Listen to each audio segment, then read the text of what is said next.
right, please. Now, is everybody here from the Bridgetown CAG meeting, I hope?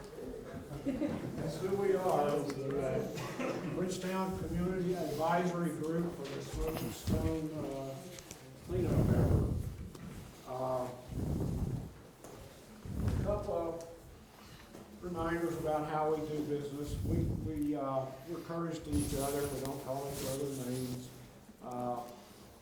It's okay to get excited about what you're saying, but just don't get carried away too much. What else do I want to do? Oh, introductions.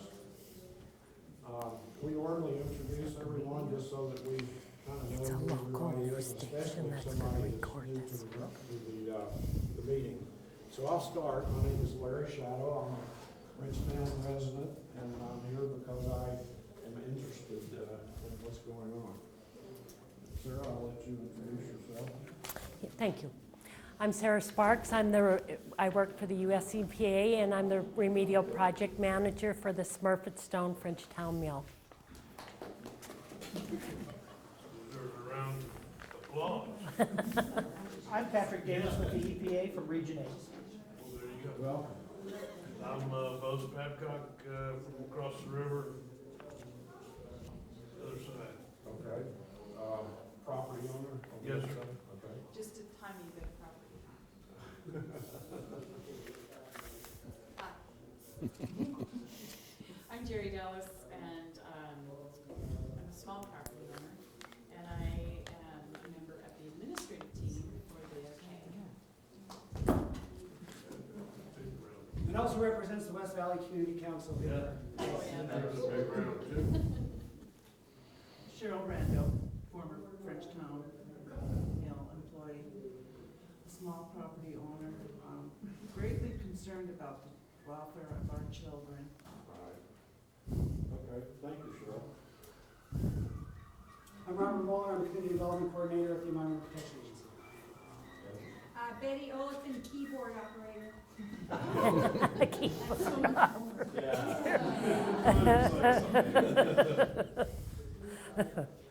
Jen Harrington. I am an administrative member of the CAG. I am also a University of Montana graduate student and a member of the Water Quality Protection. Camera operator? I'm Ron from Missoula Community Access TV. Okay, thank you. I'm Judy Bungars, I live up 9 miles from the citizen. I'm sorry. Judy Bungars, I live up 9 miles. Okay. Citizen of the water. Larry Weeks, former employee, member of Five Eyes Agua. I'm John DeArmond. I'm with the Clark Fork Coalition. I'm Terry Nichols. I'm a graduate student at the University of Montana and doing an assessment of stakeholder concerns for the Hi, I'm Casey Ryan, hydrologist with the Confederated Salish and Kootenai Tribes and also a member of the Water Quality Advisory Council. I'm Mary Price, Confederated Salish and Kootenai Tribes. The tribes are a natural resources trustee on this site. I'm Deb Posnod, Watershed Education Network, a nonprofit in Missoula, and a concerned citizen. Keith Large, I'm with Montana DEQ. I'm the state project officer for the site. Work with Sarah. Joe Callan, representing Bridgetown Rural Fire District. Okay. Hi, I'm David Tuca of Newfields. Okay. Well, welcome, everybody. One of the first things we want to do is review the review the minutes from the last meeting. Has everybody had a chance to look at those? If so, does anybody have any corrections or addendums to the minutes from January? Do we normally ask for a move to? We don't have bylaws. We just move on? Okay. I like that. Okay, last meeting, we formed some subgroups. We formed a facilitation team, which comprised of Deb and me. Will be your new facilitation team, since Robert is going to fade away. That's what he says. we have a project framework team that's working to see what the organizational structure of the CAG should look like. So far, it's not well defined exactly who does what and when and so forth, and we want to work on that a little bit.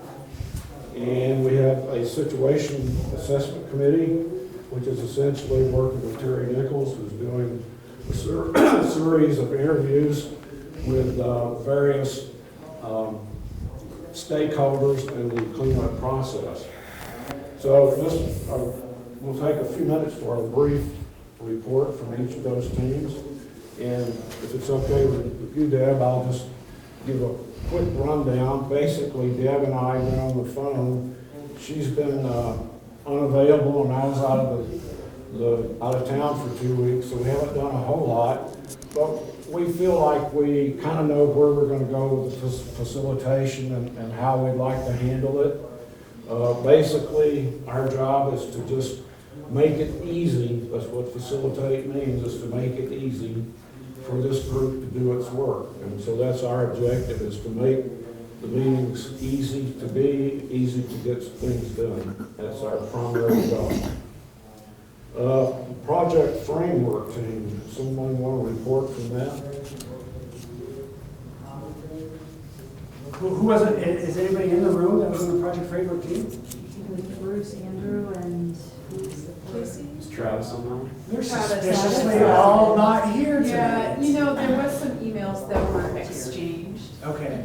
and Betty, you were looped into those as Yeah. well. And basically, just where everyone is at right now is just the correspondence that's gone back and forth is really centered around compiling documents on arguments for or against becoming a 501c3, and just really kind of getting the basis for creating some basic framework right now, and researching bylaws. I think the group is going to try to meet in the next couple of weeks. But yes, right? yeah. Okay, thank you. We also had a situation assessment committee, which is comprised of Larry Weeks and myself. Since I was gone, most of the time I'll let Larry Weeks report on that. Well, we had a meeting with Terry at the last meeting, just to try to decide what we were supposed to do. And then we've been in communication with her, email-wise, recommending stakeholders and persons that she might interview. She's well along with her interview process, so I know that. She interviewed me today. Who is that that just walked in? Somebody with the county. Yeah, even though I was away, I had a chance to talk with Terry a little bit about how things were going and so forth. And I didn't meet with you at all, but we'll continue working that as the interviews go along. Larry, excuse me. Yes. Travis just walked in, and he's part of the project framework, and I'll just, we asked about where you were at with the committee, and I just said that around 501c3 DNA and some other bylaw issues. Do you have anything else that you might want to add to that? No, I think that sums it up. We discussed possibly bringing like a draft, maybe some operating guidelines, or maybe the beginnings of some bylaws at the March meeting. Andrew and Bruce Sims and Jerry and Betty and myself have been communicating by email. Yeah, look for that. I'd like to get that on the agenda for next month. Okay, the next item would have been Dr. Chafin reporting on the survey responses from his needs assessment. Unfortunately, I understand he has the flu and will not be here tonight. Hopefully we'll do that next meeting, perhaps. Okay. Larry? Yes. I just wanted to add that these committees are still open to anybody else who'd like to jump on and help. So the facilitation committee or the framework committee for the situation. So if you have any need or want to get involved, you can just talk to Larry or Jerry or any of the administrative team. And I think I wanted to back up and explain the CAG. Will you help, Jen? And I also just wanted to invite, is anybody new tonight? Is anyone new to the meeting? Good. Because we want to share that the documents are here at the firehouse, and they're available online, so if anyone's asking for past information, it's available to them. So can we do that? And this is the final berm monitoring study. It's about 600 pages, but I'm just getting it all collated now, so that's the newest thing to be in here, and online as well. It's available. Available online.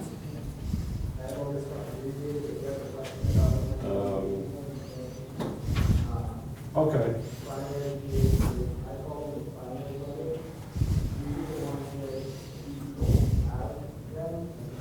Do we have any comments regarding items that we do not have on the? Larry, you missed us one bullet there. What did I miss? The other task is forwarding public notices and encouraging others to join. Just didn't want you to miss that. On the agenda. Right below Dr. Yeah. You covered, there was forwarding public notices. Encourage others to join in, update the website and Facebook page. So You guys from have your own EPA standpoint, we webpage? have updated our Oh, webpage again okay. with these documents and just some of the content. But I was curious Yeah, as to the Facebook, Huh? for the CAG, what's the status? of I'll that? look, I'll have to look for it tomorrow at work. I didn't realize you guys started your own webpage. Were those uploaded at some point? Somebody can pull out a smartphone and verify that they're all up. They should all be up. Just, is the berm the only one added? Nope, there's 3 added. There's the berm. Sarah, go ahead, Sarah. Addendum 4, I think it was I think it's addendum 4, 5, 6, and 7. 7. So actually, and then 3 monthly updates. There was the, what's 4 is the soil sampling. PCB removal. Number 5's PCB removal. 4 Number, is 2017 groundwater monitoring. Oh. 7 is supplemental soil sampling. Right. 2 and 3. and then 5 was the PCB removal. What's 6 again? The berm. The berm That's what I'm study. putting together right now. And then Right. again, 3 new reports, monthly reports covering all the way through December 2017. And those should be online, so somebody verify on their smartphone if they can, or I will, Just hang on. just to see. So, Robert, those were all the documents that you listed in your update that you sent out a couple days ago? Right, and Correct. in that is hyperlinks directly to those documents. Yep. Okay, so the bottom line of this bullet is that it's an ongoing effort to continue the communications to the public, both from EPA and from the CAG. I think that's the bottom line of what we're saying here. Right, and then remember, I forward when the CAG has a meeting to my distribution list, and I send out emails as well. I hope that the CAG forwards those on, I believe that they do. And then remember, we talked about the value of forwarding that on to our community groups and other people using our personal social media, forwarding emails and getting other people to join. So that's still a part of the overall strategy to reach broader communities. Hey, Robert, those are titled incorrectly. So they're directing the audience to OU 1 and 2, but it's actually OU 2 and 3 in all those documents. No, oh, okay. that's my Oh, fault. thank you. Yeah, I missed that when I reviewed his draft, Mike. Sorry, Robert, I missed it That's too. mine, Good I'm catch, sorry, David. Robert. That's okay. Sometimes you can get 5 people reviewing something and something slips through, but we learned about it, and this is part of why the CAG is here, so we'll get that fixed by tomorrow.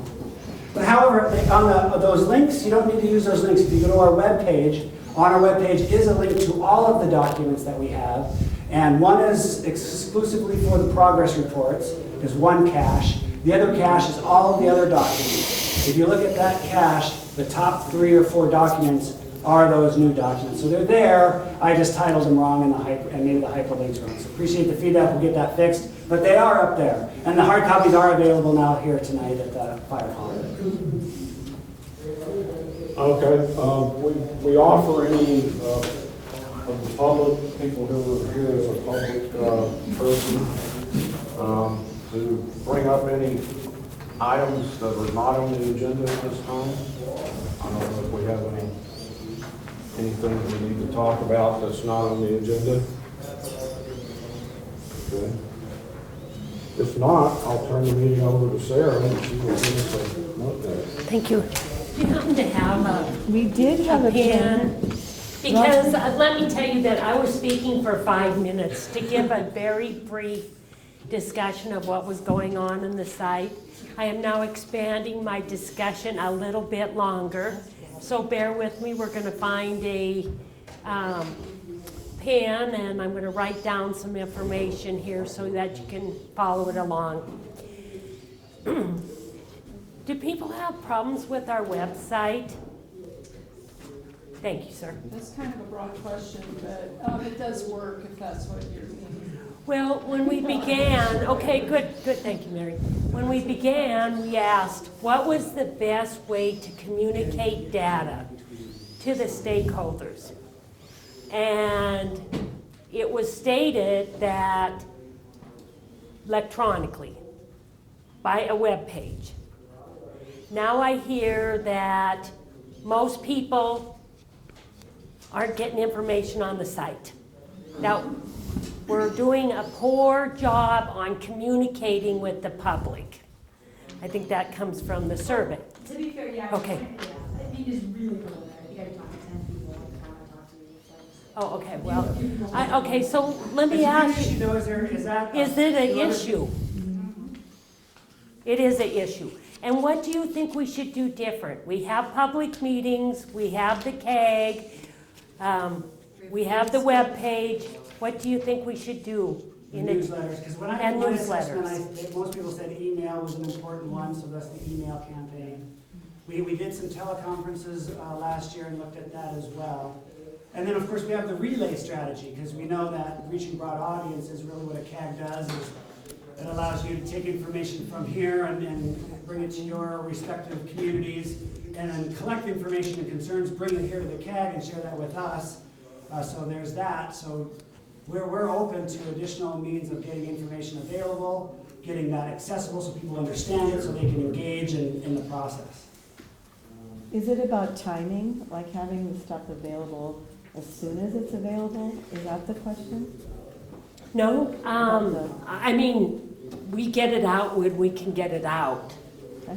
and up on our webpage. The question is, are you getting enough information? Sarah, Yes. I think we can give you a better answer on that once we do the complete set of interviews. Okay. We'll see how many people brought that up. It may be one person that said that. Okay. I do have a suggestion though. Okay. What do you think about some kind of monthly or semi-monthly news releases from EPA? Just giving a brief summary of what's happened, and again, a link to the information sources. So that's really good. So once a month, those monthly progress reports on the site are, when we can, and sometimes they go in batches, but they're put up. Last year, we did distribute 10 newsletters, and those were, kind of talking about those teleconferences, what came out of that, available documents, noticing meetings. So that was there, and it was almost once a month. When I did my initial assessment, people were concerned they didn't want to get too much information, so we don't want to clog up email accounts and How things does like a that. person get the newsletter? In every newsletter I send out, who gets my newsletter or that I send out? You'll see at the very top, there's hyperlinks to multiple different pages within EPA and DEQ. Then it says, if you want to, please share this with others.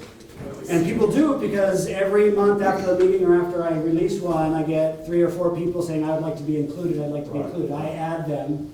And then and I occasionally get some people who want to be removed, because at the bottom, if you want to be removed, let me know. And, it's just today we got to remove. I'm coming more from the point of view of how do we get in touch with the people that know there's a CAG, but they've never been to a meeting, and they're still interested in kind of keeping up with what's happening at the CAG. And I don't know of any avenue we really have, other than if the question is asked to one of us, we can refer them to all the information sources. I'm just saying, perhaps it would be useful to have either any kind of media report occasionally saying, here's what's happening with the Frenchtown CAG. And it could be either you or it could be from the CAG.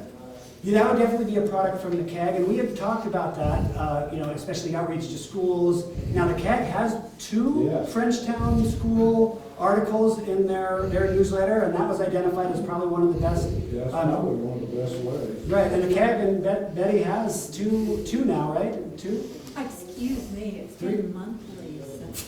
Has it? Since I- How many? How many? Yeah, every month. So- I don't know, since June or July, probably August, because that's when August. school started. And that newsletter incidentally goes out to 3,480 box holders in this area. And it is it's been very, very well received from people that I've spoken to that have been extremely grateful for the information that is in the newsletter. There's links to the website, and people have told me that they're very appreciative that that information is there, and they are able to go to the website, and they're seeing lots of Facebook posts, and it's been helpful information. Is there any way to expand on that audience, just to reach a little bit further? Without purchasing a mailing list, I mean, we could go to the directory and purchase a mailing list, but without formal organization structure, it's hard to do that. I think it's something that, from Dr. Hoffman's survey, will probably come out of that, and I am looking forward to that. But I think it's something to look at as future Have we goals. addressed your concerns sufficiently? I think so. How I feel about it is you need to contact me if there's a problem. Let me know and we'll address it. So, all right, so let me tell you, so it's been a few months since I've been here, so let me tell you what's been going on at the site. Besides there being an explosion today and a building coming down, which was planned, so nothing exciting about that, except I miss seeing it come down. I wish I would have seen it. So here's what we have going on at the site. We completed our winter or low groundwater monitoring in December. That report will be out in, David, when's the data from the groundwater report going to be out? For December. Yeah, The other one is out. Yes. July one. be out in April. The PCB removal, we had 2 spots on the site in OU2 that had very low level PCB contamination, very, very low level.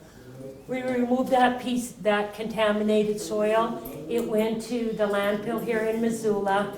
The holes we did confirmation sampling that we had removed the PCBs. We received that confirmation, and last week, the holes were filled from where the PCB soil was removed. We used clean soil, which we had sampled before we put back into the hole. So the PCB removal is complete. And stop me at any time if you have questions. How many yards was taken out? It's about 20 truckloads altogether. It'd be like about 200 yards. And then David, you'll probably have a completion report in 3 or 4 months. So probably about April too. So he'll have a report that'll say exactly how they did it. All the data will be in there, everything about it. So that'll come out probably in a couple, 3 or 4 months too. And we'll get that to you guys too. Where did your fill come from? It was on site. It was on site, Phil. Area just north of the well field, the production well field. So on the south end of the site. Okay. It sits in what we're calling OB1. And then we had completed sampling of that On it. soil to make sure that it was clean soil. The berm study, and I know a lot of you are interested about the berm study. The berm runs along the site next to the Clark Fork River. It's about 4.5 miles long. And we had a lot of discussion about completing that berm study. We actually did the study in December and completed it in early January. And we will be composing a report on the analytical data that was collected during that study. And there's many other issues that'll be covered under that berm study. So, David, when are we going to see that berm study complete? So as part of that study, we're doing a LiDAR survey, and we need to wait till the snow melts. I want to be able to squeeze that in before it starts snowing this fall. So it's gonna be after that. I'm pushing our group to have it done by the end of May. End of May. David? Yeah, so it's just a surface elevation model, so you don't have to go out and survey 1,000 points on the ground, fly with a helicopter and survey the ground, and we can get really precise measurements with LiDAR. What's the resolution going to be on that data? It's, we're requiring, I think our requirement is less than 2 feet, but the contractor that's going to do it is saying less than a foot. I thought he was saying, wasn't he saying 10 to 15 centimeters or something? Yeah, I mean, it's pretty tight, actually. The resolution actually for LiDAR comes down. Right. Less than a couple centimeters, but they can assure that we'll get less than a foot. Yeah, the contractor says he can do it pretty tight, so. To do floodplain mapping, you have to have less than 2. And will that include the sludge ponds and landfills as well? It'll be the whole site. It'll be the whole site, that all the property they own, like basically 3,500 acres, yeah. We did a photogrammetry What's your request? survey, which is a different style, and it got a 30-inch resolution, and so it wasn't tight enough. And that data has been posted. The state has it and EPA has it, so that's why we're redoing it. Okay. But that information is available if you're curious. If I understand what you're saying, you're redoing the floodplain for the whole site? No, we're not redoing a floodplain, we're just surveying. Just a survey, Larry, just like a aerial survey to get all the elevations of all the ground. A really good topographical map will come out of it. So no dirt's being moved around like that. It's just a survey. How are you gonna determine whether that the berms are sufficient for 500-year floodplain, 500-year flood? Well, David's got to collect the data in the berm study and get that out, and then later you're gonna, next steps are to do modeling with all the data that they collected. It's a phased process. So the modeling would decide whether or not the berms would be high enough to withstand a certain flood then? Is that what the modeling? Well, Determine whether overtopping occurs. overtopping occurs, and then you can also do the modeling to figure out if they'll start to fail at certain flows. That's what the model, but first you have to have the geotechnical data so you know what the material is, like what it's exactly made of, how much sand is in there, how big's the gravel, stuff like, how tight is it packed in there? And then you can run these models. And I've asked DNRC, because they do dams and berms, they regulate them for the state. They've looked over the draft studies and they've provided some information. We forwarded to EPA, onto the PRP group. They've put some of that in there. So they're doing it the right way. I mean, they're trying to, it's a big 4-mile berm. It took, how long did it take you to collect that drilling data? It took 3 weeks. 3 weeks. Well, I assume you took density data every so Yeah. often down the dike and that kind Right. of stuff. Right. Okay. And so the LiDAR gives them the elevation of the ground. That's the piece that they have to wait till the snow melts to get that, so they get the real detail on it. And then they can start plugging into these models later. Yeah, I would think we'd know a lot about it at least a year from now. We should probably have all the answers on it, if not less. But it does take a while. So we're talking a year out before. Maybe less. All right. We'll see. So David, the entire site, goal units 1, 2, and 3? So the entire site will be surveyed, but right now we're only evaluating the berm that runs along the river. I meant the LiDAR. Yes. Okay, thanks. David, which modeling package are you using for the berm? So right now we're not proposing a model. We're evaluating it simply just with empirical So the FEMA mapped floodplain. We're looking to see whether the current survey data matches up with what FEMA said, and then we'll use the floodplain for the 100-year flow to see if that overtops. So you're not doing any hydraulic modeling? A second step would be a HEC-RAS model. Yeah, a second Figure out step where the later. water would go on the site once it overtopped or if the berm would have failed. But that'll come later. First, they gotta get all this data crunched and get it all in a report. Then later, we would like do the HEC-RAS. So that's after May. Yeah, that would be discussed after the results of this study. This study is to determine how and where that berm could fail and whether water would overtop it. And then the second phase of work would be to evaluate if water overtops or if the berm fails, where would the water go? But you are modeling both the overtop scenario and a hydraulic failure as well. Ultimately. Okay. Any other questions on that? So does the modeling aspect of that have to be approved yet by the PRPs? Or is that already in the works? No, we have not gotten that far yet. We'll complete this study, go from there, look at where we're at, and keep moving forward. So what would maybe, what would be an outcome where the HEC-RAS would not occur? So if there's a circumstance where there's no contamination to mobilize to the river, that would be a reason to not bother figuring out whether water was going to move any contamination. If you have a circumstance where the berm is providing a suitable barrier between the site and the river to avoid any sort of contamination mobilizing to the river, then that would dictate the objectives of a HEC-RAS model or some evaluation of flooding.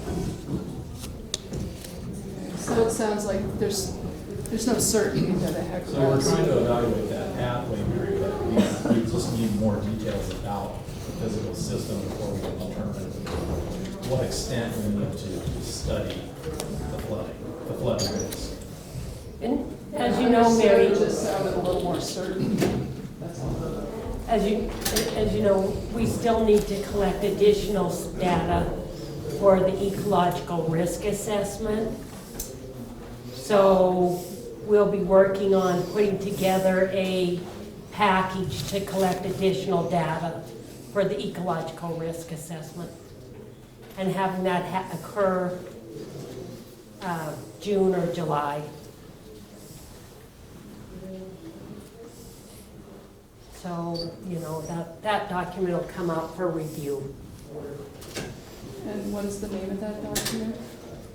I don't think we have a name for it yet. I guess it'll be the, Well, it's part of the BERA work plan. well, it'll be, but It's part of that BERA work plan, yeah. It's part of that work plan we're working on.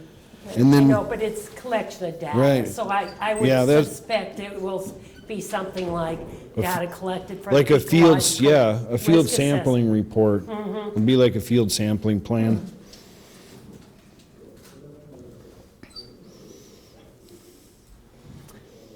The additional soil sampling that we collected in October for the human health risk assessment.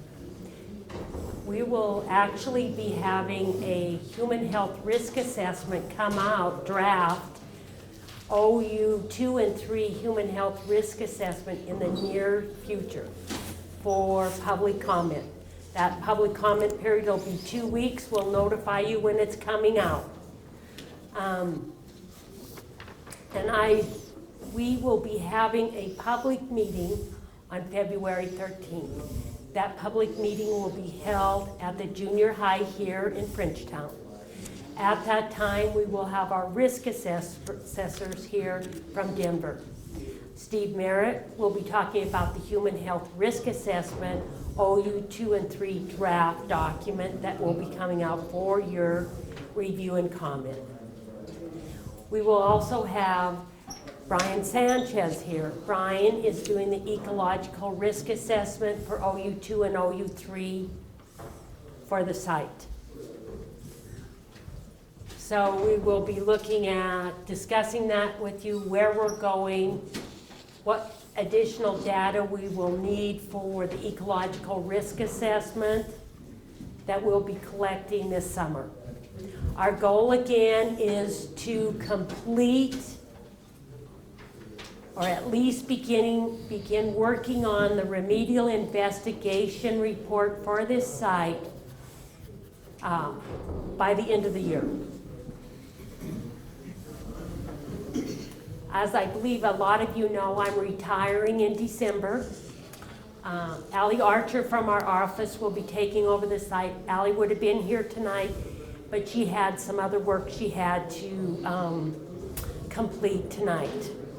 And so she will be attending the February 13th meeting. I believe that some of you have already met Allie. She's been at some of the meetings. She's gone to some of the meetings Jerry has with the community council. She's already been to them. But she'll start coming to all these meetings now for the remainder of the year until Sarah retires. That's correct.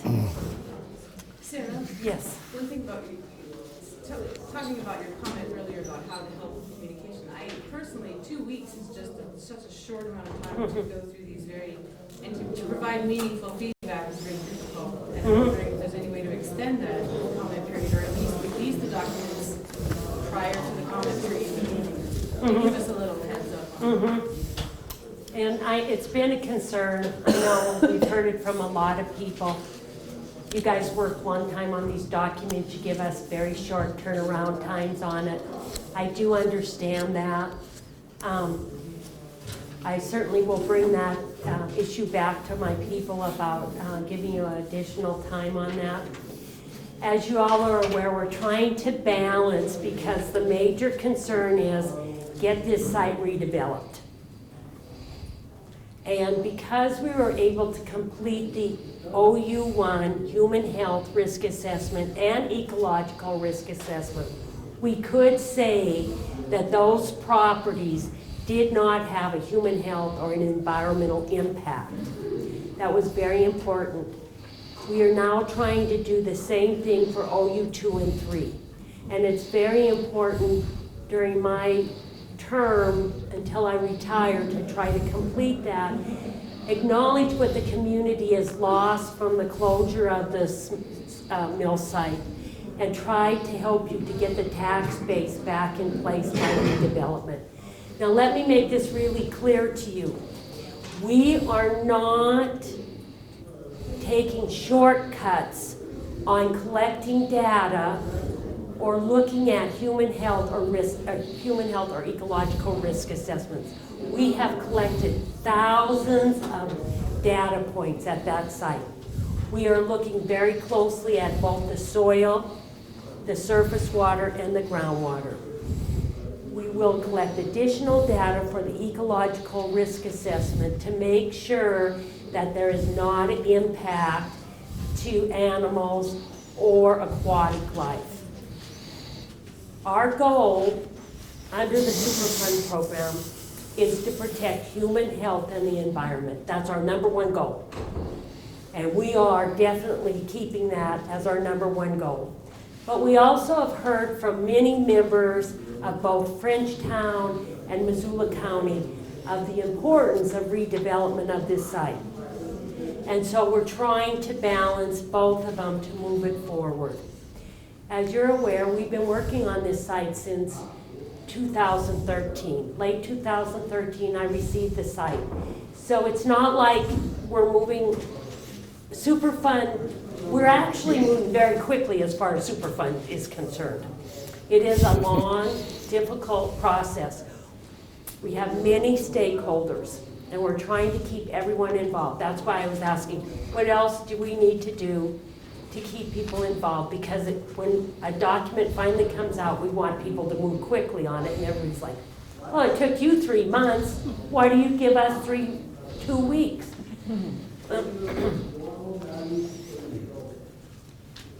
By giving you 2 weeks, it's another month for us to get all the information back, look at the information, incorporate it into the document, and put it back out.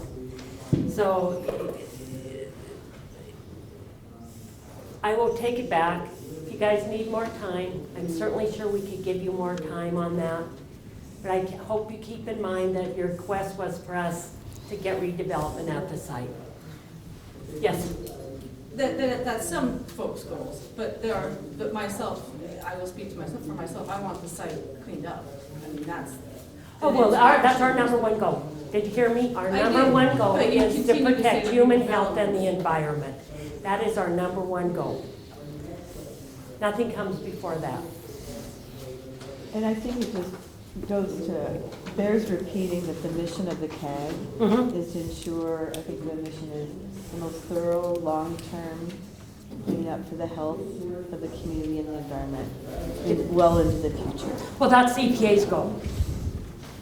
When I say protection of human health and the environment, that doesn't mean just today. That means forever. We can't delist a site or say a site is finished unless we know that we have protected human health and the environment, period. It sounds like there's a lot of overlap then between all those goals, so I think I would probably echo Jen's comment that even a brief amount of time, say an additional week, to review a lot of these documents would be very beneficial in ensuring both. I'm going to tell you what, a week, 3 weeks. Yeah. How's that? I think that would be helpful, Okay. especially in some of these foundational studies where it seems really important to get it right during Yes, the initial thank you, process. thank you. 3 weeks.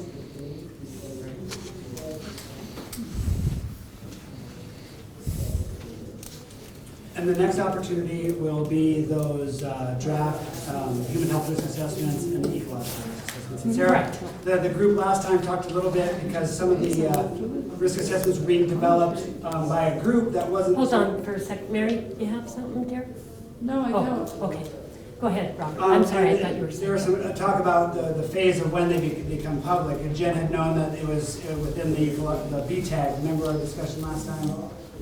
And I explained, and please add to this, that the trustees get together and some of the stakeholders get together to get it to a certain point that they all agree upon, and and that's what was working on before with the BTAG, which is the Biological Technical Assistance Group, and then now it's coming up to, and those comments are finalized, it'll go to the public. And Mary, is that right?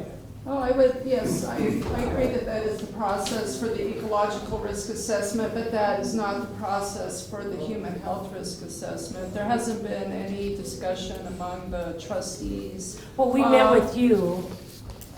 About the draft human health risk assessment for operable unit 2 and 3. Yes, we just discussed a specific issue, but to see that the process just hasn't mirrored the ecological risk assessment process. So I don't know what we will be receiving from EPA. A draft, review. yeah, a draft I human haven't seen health. it before. You will see it at the same time everyone does.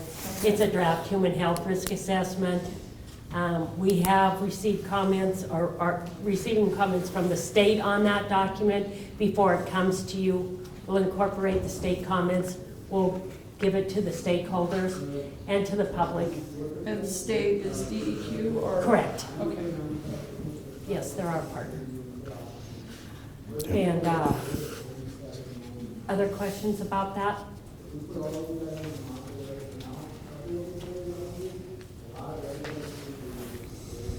Anything else? I can't think of anything else. That's where we're at. You got a couple other items on the board up there. Well, that's Oh, human health. human health risk assessment. Human health risk assessment and the ecological risk assessment. So I have just one more question. I recognize it takes a lot of time to put these reports together, but is it possible to get some of the raw data before the reports come out, like with groundwater elevations or soil sampling results or that kind of thing?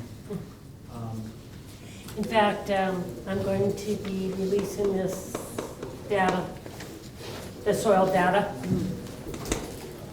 And I don't see why we couldn't put out the groundwater data as soon as it's ready from the December.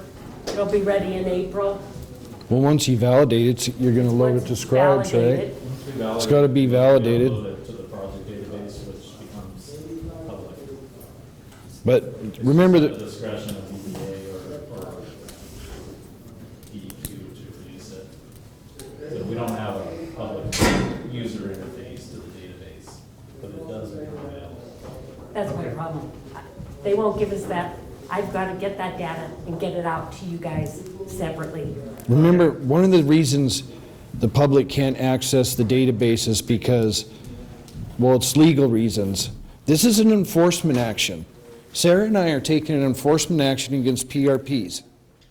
To make, if they're breaking the law, we're gonna go after them. That's what we're doing.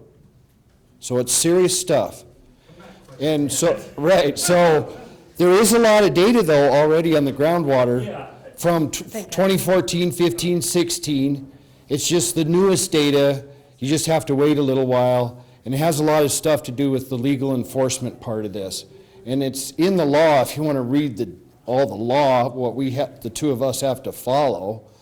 But we try to get it to you as soon as you can. I can tell you this, not a whole, yeah. Yeah, if that can continue. You're right, dear. Okay. Right. Everything's about the same. Okay. The manganese and the arsenic and the dioxins, the wells that are bad, the same wells keep coming up bad. A bunch of wells are clean, a bunch of soil's clean. The spots that are dirty keep coming up to be the same dirty little parts of the site. And you'll see that as these reports keep coming out. And then when the risk assessments, they go into great detail of how contaminated and what kind of risk is, and then that'll help lead to what kind of cleanup, how will we mitigate that. So we're getting there, we're moving through the process, but it takes a while sometimes. It's a long process. Right. Right, it's just, right. This may be a dumb question. No such thing as a dumb question. But I'm thinking about those fish tissue studies that came up at a couple of our meetings. Are those in your back pocket too? Does the EPA put fish tissue studies under your ecological risk? I'm sorry, what does that mean? Are you asking me, is that is it incorporated into an ecological risk assessment? I'm curious where it fits in the sampling, gathering data. Gathering data. Well, okay, so this is where we're at the site. So you sample the site, you determine if there's contamination from the site going into the river or on site. There's 2 creeks on the site, and you determine if there's contamination going that you can see in those 2 areas. And if there is, then you can look at, do we do macroinvertebrate studies? Do we do fish studies? What do we do next? And I know everybody's like, well, you've got to do this right now. Well, no, we have to follow a process. You collect this data, it takes you where it takes you. Do we need to collect macroinvertebrates? Do we need to collect fish studies? Well, we have to wait until we collect the data. So it's an ongoing process. So if you're asking me, are we going to do fish studies at the site? I can't say yes or no. But the risk assessors will be here on the 13th, and I think that they'll have a better idea on that. What they think that they need, what data they need to complete the risk assessments for the area.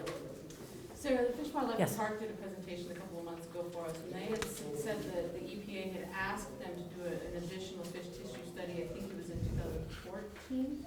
But what changed between? I didn't ask them that. I'm not sure who did, dear. So did they give a name? No. I'm sorry. I have no idea. They did, FWP did collect some fish on the site. Yes, in 2013. Right. But they had said during their presentation that they were. Right. And that fish data that they collected in 2013 is going to be discussed in that human health risk assessment. And then the ecological risk assessors will decide if additional data needs to be collected to figure out if osprey and eagles, other animals eating the fish, what risks might that pose to them. So. Well, I know that one of their concerns is that they cannot lift the no consumption or limited consumption warnings on the pike and northern or rainbow trout until an additional study is done. So that 105-mile. So let me explain this to you. For us to have potential responsible parties pay for a fish study, we have to be able to prove that their site is affecting the river or the creeks associated with that site. We're not there yet. So I can't say to a PRP, pay for this study. Well, what if the paradigm was shifted, they had to prove that it wasn't coming from the site? But I don't know, that's not how the law works. The EPA has to prove that Mhm. they're responsible. That's the way the law's written. Sarah, I have just a quick question. Is there, does the human health risk assessment has a two-step process where there's a screening level, human health risk assessment, and then there is, I guess, analogous to the ecological risk assessment? Is there a screening level to determine what contaminants are they're going to be looked at and at what levels for human health? We did that.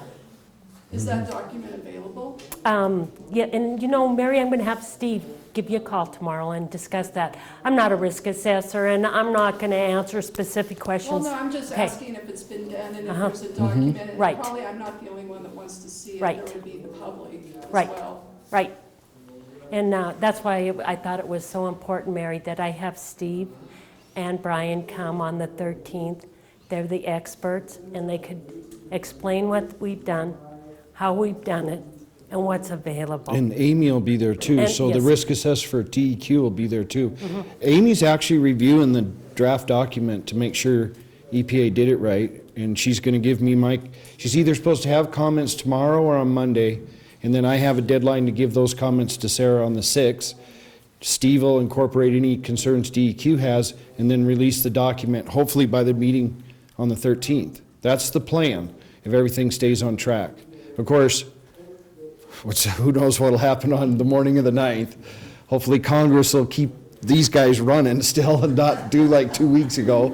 But their little one day, or I guess you guys had a weekend and one day off. Can I just point out to that, our administrator in our agency actually has built in a degree of resiliencies that other federal agencies don't have.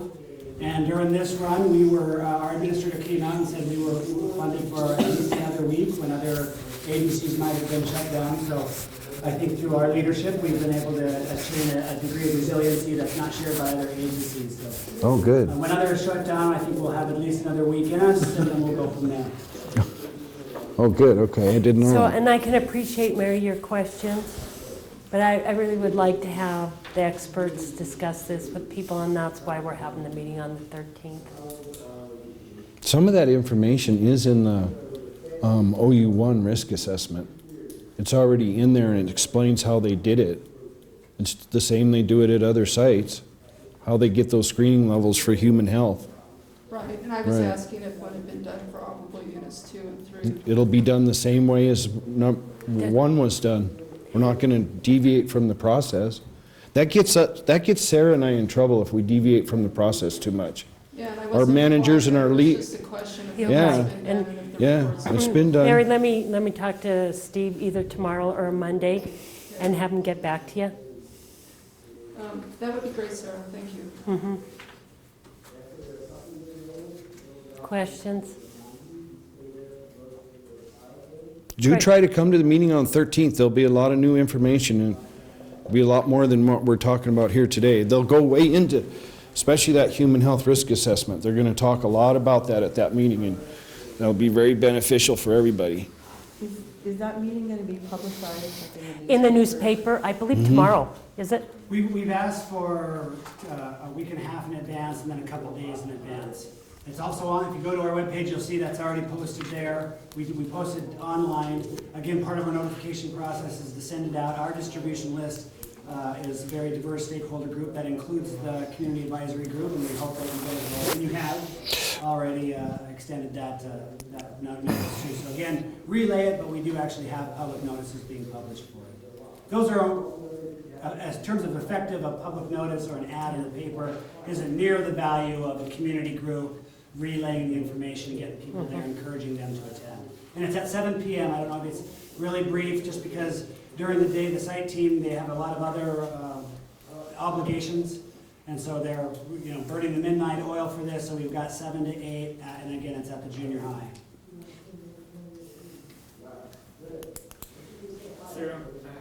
Yes. The Northwestern Energy property, has there been any more investigation on that? Can you talk about They're looking at that. Northwest Energy's working with the property owner.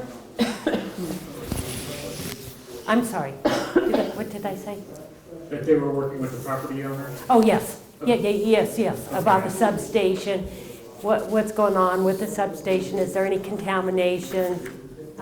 Is that what you're asking me? Yeah. Uh-huh. Right, right, exactly. They're pulling their files on that substation. They're supposed to get back to Sarah, and I think the middle of February, we made a request in late December, and I think, she was on vacation, so she had me write to him, and I think I gave him 6 weeks, and that'll be the middle of February. And they were out They're gonna working on it. And they're looking at to see what kind of records they have on the site, on that little substation, to see if there's any spills, and if there was, how they cleaned it up. So they should be getting back to us in a couple weeks. So that's a record search at this point? They were out on site. So it was while we were doing the PCB removal, which was the week of December 13th? Just 15th, 7th, 13th. I believe. So they were there when I was there. So, site visits. But actually, are they collecting data? No. Okay, that's what I was going to. Okay. Thank you. Yes. Sure. We've been talking about another site tour that's a little more question answer with a little more time. And is that on the docket for when the weather's better? No one's requested it, but are you requesting it now officially from the CAG? I don't think that I can do that, but we could talk about that in the CAG. I think the people felt they didn't get a thorough look at the site on the first one. It was Okay. too quick. Mm-hmm. And so they want a more thorough look at the site. Would it be helpful if the CAG made the request and gave you a time frame in which we would like? Yeah, and I would say May. Okay. Yeah. May. We You had don't that want to go out there when right now, you're not gonna, it's too, How the roads are out there, the roads passable or? probably not. I mean, we'd be doing a lot of Nobody's walking driving out there. miles. So, May's a good time. It warms up. It's not muddy. It's, Okay, so maybe the CAG could take that as an action yeah. item. And the other thing, I let you know that there is a lot of demolition still going on right now.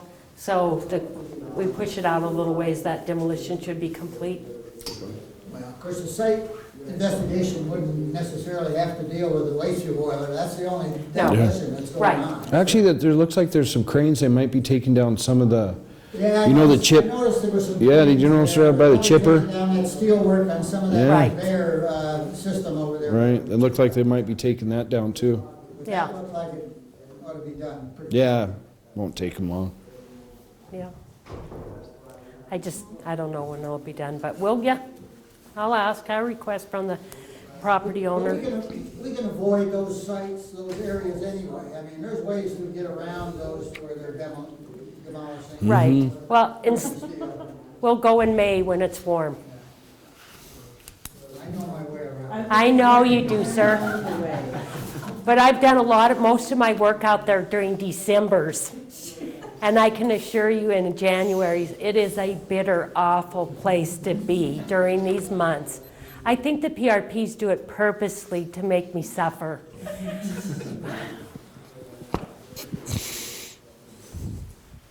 Anything else? Yeah, sir, I Yes. just wanted to follow up on the concern you heard about the 2-week comment period. Yeah. One thing that would help is if we had a schedule about when you anticipate reports coming out. I know you bet, Would you yeah. be putting one of those together for 2018? You had one in 2017. Well, okay, yes, I think so, because I can put in like the end of April, end of May. That'll give you some idea. Yeah, that Yeah, would help. uh-huh. Yeah, I can do that for you. It could be months off, but I can put it together like that. Those monthly reports predict 2 months out, so you always have 2 months notice from the time you receive that. Okay, that's good. But we put reporting in there. Okay. There was I just remember in 2017 that Unifields had put together a spreadsheet that just showed. For the year. Yeah, that was really helpful. Is that attached to this one in January? They're attached to, they don't change, it's just that we only show 2 months out, because things do change so often. We're afraid if we put it out. So check the monthly report. Mm-hmm. Yeah, you'll find those skills, it's attachment A, and it always has a skill. But I will try to put out an email after the 13th of February of major documents, and at least a month that we'll be looking at those. Thank you. And just as a point, I know everybody knows this, especially if you work for a government agency or a big bureaucracy of some kind. When EPA shies away from giving you concrete dates and stuff like that, it's only because they're often moving targets to the best that we can. Sometimes we'll say we'll get something and something out of our control. That day goes by and that creates frustration, and sometimes it's just to try to avoid that, but to the best that we can, we'll give you that schedule. But just knowing that those are oftentimes moving targets. Thank you, Sarah. Thank you very much. We had some good information presented. We had some really good interplay with Sarah and lots of good exchanges. That's the way I see the CAG making progress. And Jerry, we have a question for you. We have the unanticipated luxury of having a little bit of extra time. So I would ask you if you had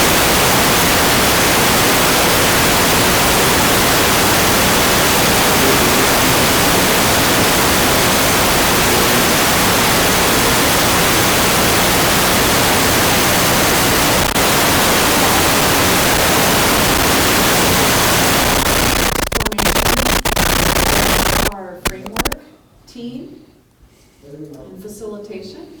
I think that's really going to drive kind of where we're going to move forward with. And I think I'm encouraged by the discussions that we've had. I'll be brief. That we're moving forward. And I think that there's been, and jump in, Travis, about kind of really the formation of our framework and kind of moving forward and where we go and sort of what this is going to look like structurally. I think is very important, and I think we're moving towards that. Jerry, may I add to that? So in many of the newsletters that we have sent out, they're embedded with hyperlinks to the best that we can. But anybody who goes into Google Chrome or something and searches for EPA Superfund will find a host of resources. And I hope that the framework is looking at those, because there's a lot. I've printed off one because it does give information about what you're talking about, 401k. It might be a little dated. It's an EPA publication, but this is just one of several resources EPA makes available to community advisory groups, other community groups, and to the public to let them know exactly what resources are out there, what technical assistance that they may be eligible for, and also just kind of guidelines like this. So I encourage you to look at those links or take a look at the Superfund, anything that's resources for community, because it's actually quite extensive, and I'd be here to answer any questions you might have after browsing those web pages. Thanks. Does anyone else in the room have something that we could just address for a couple of minutes that would be beneficial to do as a group? If not, we'll just move on. Yeah, Robert. I just have to, just only because we have a few minutes, and it's not usually like this. CAG meetings is one of the lesser attended CAG meetings, but again, we appreciate everybody who's coming. And just a refresher, one of our first meetings, we talked about really the function of a CAG. And from there, we've worked on a lot of different things, but sometimes it's good just to come back. I know that first meeting, maybe we overdid it in terms of what is needed, but we talked about having dedication, enthusiasm, diversity to the table. But ultimately, fundamentally, a CAG, from EPA's perspective, fulfills a really important role in terms of information flow and engagement. And it's that two-way, and I just want to make sure that I emphasize this, is that it offers an opportunity for an open forum of discussion between diverse people to talk about Superfund, number one. And I think we saw last time, and even now, somebody would ask a question that maybe EPA doesn't know the answer, but sure enough, there's a local resource, somebody from the tribe, who can add their perspective. And that's really good for building the community's awareness. But number two, it's that EPA can come here and give information to 20 people. But the idea then you take that to your respective communities and you brief and you provide the points and you take Betty's minutes that she sends out and you relay that. But not just that information delivery, but then also what are the concerns, what are your issues, and compiling that for the next meeting to come so you have that for multiple areas, a broader outreach. So this is, group acts as a mechanism to do that and compiling those concerns and bringing that to EPA. And I think we're working really well to do that, but fundamentally, that's the CAG's purpose, those two, to provide that open forum and help in that information dissemination both ways. So any questions on that or what we do? And one of the points early on, I believe in building on our strengths, identifying our weaknesses in terms of outreach, and I think there's some weaknesses and maybe some areas that we can improve upon 2 to 3 weeks, so thanks Sarah for that. I think that's going to go pretty well because we had heard that. So, and we asked about what else could happen. I know you guys will think about that at any time. You can contact us. But what are the strengths? What's going well, not only just with the CAG so far, you've been operating almost a year now, or what's good about EPA's dissemination and, of information with the public, because we can build upon our strengths and also identify those weaknesses. You don't have to respond now. If you can, great, but if not, think about it, and that's kind of the discussion we'd also like to hear, because getting as many people involved, diversity not just in who we represent in terms of our backgrounds, but also in age and socioeconomic diversity and all of that. We want to make sure that everybody has an equitable way to engage. And sometimes people who maybe are disadvantaged or underserved might not be able to make this meeting tonight because they have a second job to feed their families. We want to be alert to that. And the only other thing I was going to say is I am passing over, and gosh, let's give it to Larry for his facilitation tonight. Good job. I'll be in a supportive role to Deb and Larry in the facilitation team, and I also want to be able then to work with anybody else on how we can build your capacity. Because Sarah and I and Keith, we're heavily invested. This makes a lot of sense. It's a good way, one of the highest strategies to engage the public and the community, and we're invested and we want to build your capacity to carry out that mission. And so I'll work with the framework team also, because we had talked about your communication plan. So there's EPA getting information out, and then there's yours, and you have different goals, you have a different mission. And we talked about youth outreach, and we talked about different things like that. So once you kind of get the core project framework, then as these other subcommittees develop, communication strategy would be, maybe a goal would be to get more youth to the table. We've got two members of the youth category here, and we thank you very much. You guys are behaving great. Kudos to your dad over there for doing that. But and to work on those kind of finer details. So that's the role I'm going to be moving into, and I will likely not be here next month because I think you guys got some real stuff to chew on in terms of your needs assessment and your project framework development. So I think I'm going to take a strategic pass at maybe several meetings in 2017 and come when subgroups need me, when you need something delivered to the CAG, and then of course when EPA has an announcement or a milestone, I will ask humbly to be on your agenda and then be able to deliver that. So any questions about how I'm suddenly moving out of the facilitation role and more of a capacity building role? No, I Yeah, I think so. want to just mention, so as the framework committee has chatted, albeit short, quick little burst of emails, one of the things that's come up is, there are documents, there are studies that are coming out, and there are ways that we could communicate better with the community too. And I think possibly a technical assistance grant could help with that, to help with public outreach and technical review of studies. One issue is we don't even have a formal way to sign a grant application. And so we may be looking at the next meeting, looking at some draft, just operating principles.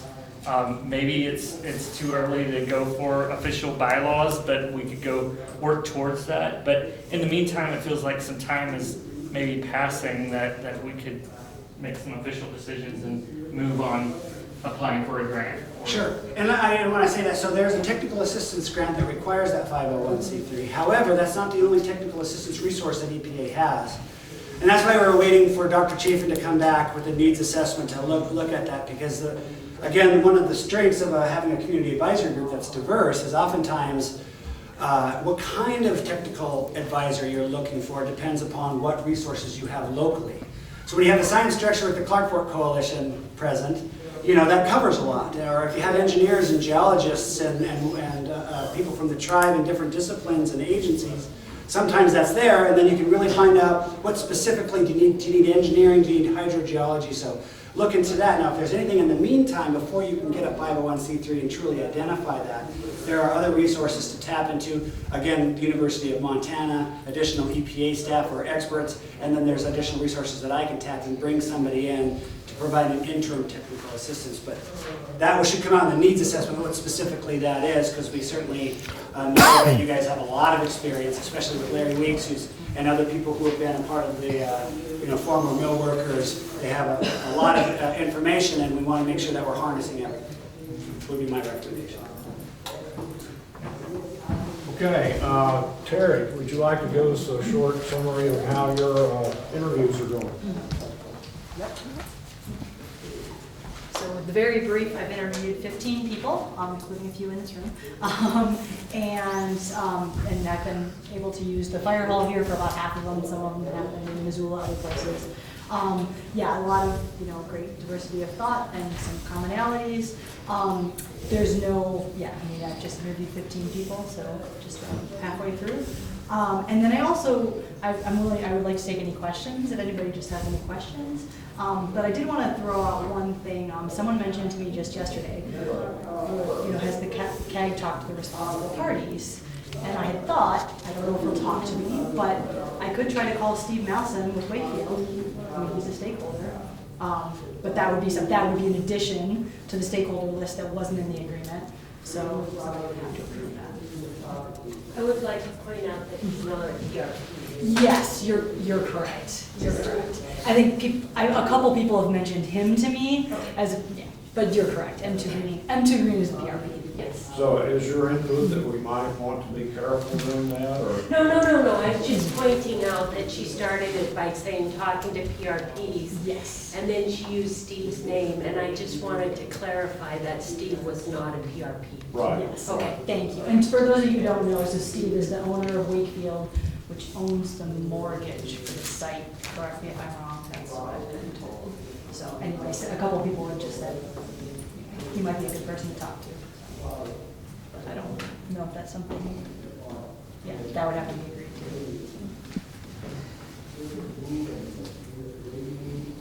Any more questions for Terry?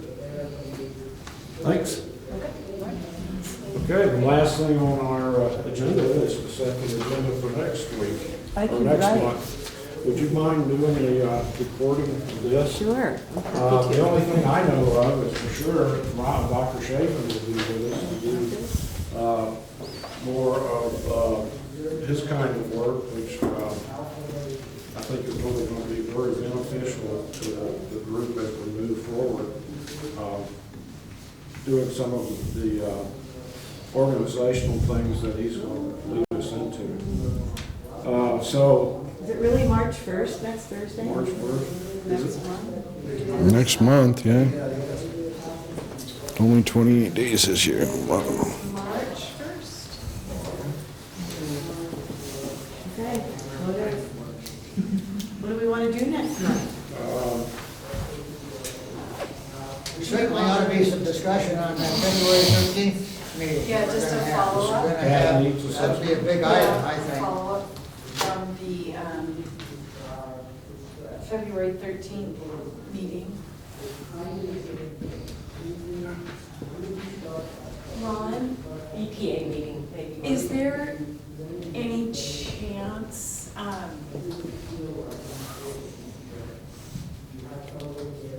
you could send a link from the February 13th meeting to Betty and she can send it to us? Yes, please. Yes. I can post this, like the next day, and then it would be available on our line, on our website on demand.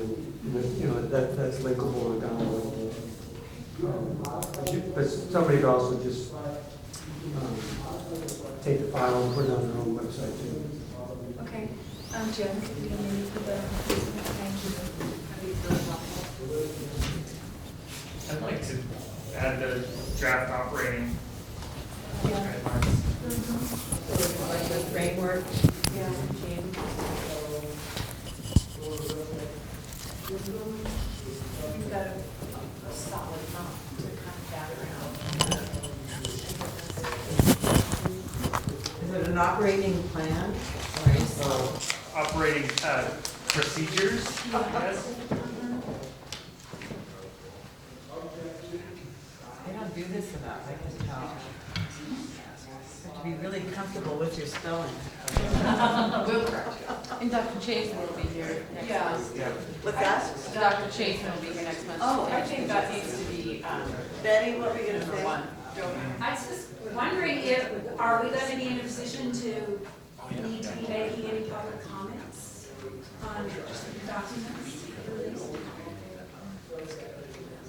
On that, or the reports that are coming out?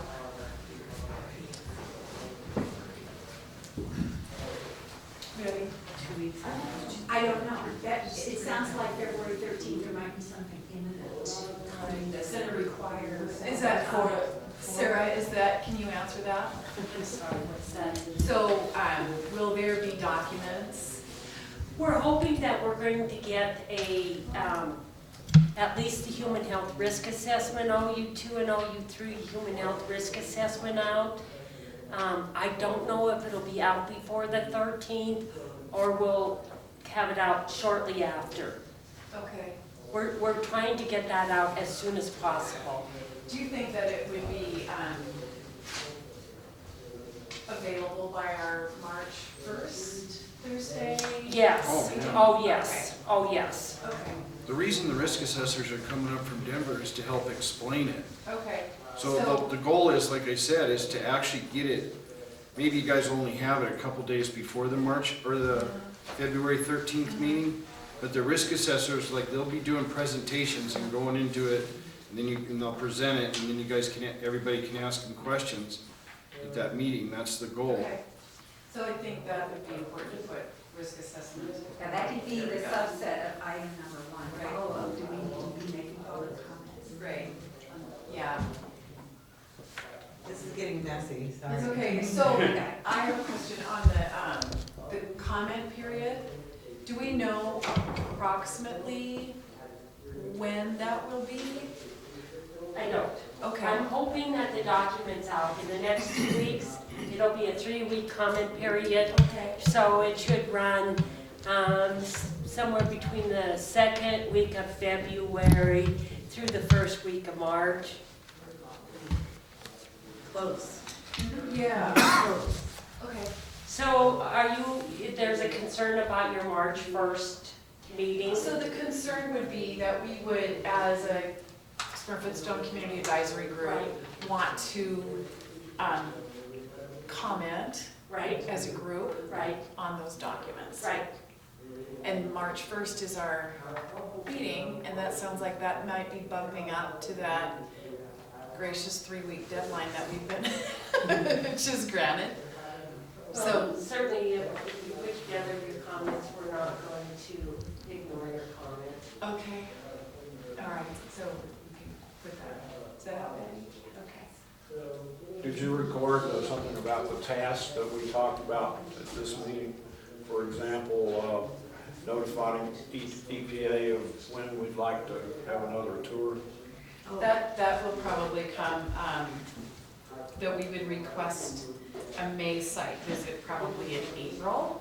So we'll keep that in our meeting minutes and we'll keep that on our radar. Okay. That they'll do that. I actually think that that's given what we have, especially with Dr. Chafin's report, that will be a pretty full hour and a half. Yeah. I feel like that's I hope we can make up the time that he lost tonight by giving him additional time. I think we might. Good. And then just as a reminder, if anyone has other agenda items, you contact the administrative team, Jerry, Jen, and Betty. And it's on the, I noticed, just to suggest, again, I mean, you can put all of our names and emails here, just so people can reach out. Okay, Oh, just one more, two more tasks. One of the things I'm going to do, and just to clarify, and I'll get it on the webpage, the newsletter that I sent out, those links are good, but there's a typo. So just to make sure, Addendum 7 to the RIFS, that's the Remedial Investigation Feasibility Study Work Plan for Supplemental Soil Sampling, that's for OU2 and OU3, not OU1 and 2. Thanks for the catch. And then one other, Addendum 5 is available for the response action I had for PCB impacted soils in OU1. It's actually OU2. I'll make that small correction on the webpage, but those documents are there. They're also here. And then one other task, and we talked about it every time. If you get it, Frenchtown's been great getting it up on the CAG webpage, people forwarding it. But when the CAG sends out their public notice, forward it on, get other people, get people involved, encourage them. And I think that we had one other point about making contact with schools. The Frenchtown superintendent was with us last time. We're talking about making a point of contact with a science teacher. So I think that may be the only one that's out there. Is there anything else? I have one thing. One more thing. I just want to thank you, Robert, so much for your energy and help and really just being so instrumental in where we are today. It's been incredible having your help, and so thank you so much. I know drives back and forth to Helena this time of year are never fun, and thank you so much for all that you've done. And I know you're kind of phasing out, but don't be a stranger. But thank you, and always thank you, Sarah. Now don't go getting mushy on me now. Okay, if there's nothing else, I'll declare the meeting closed 6 minutes early. Good job.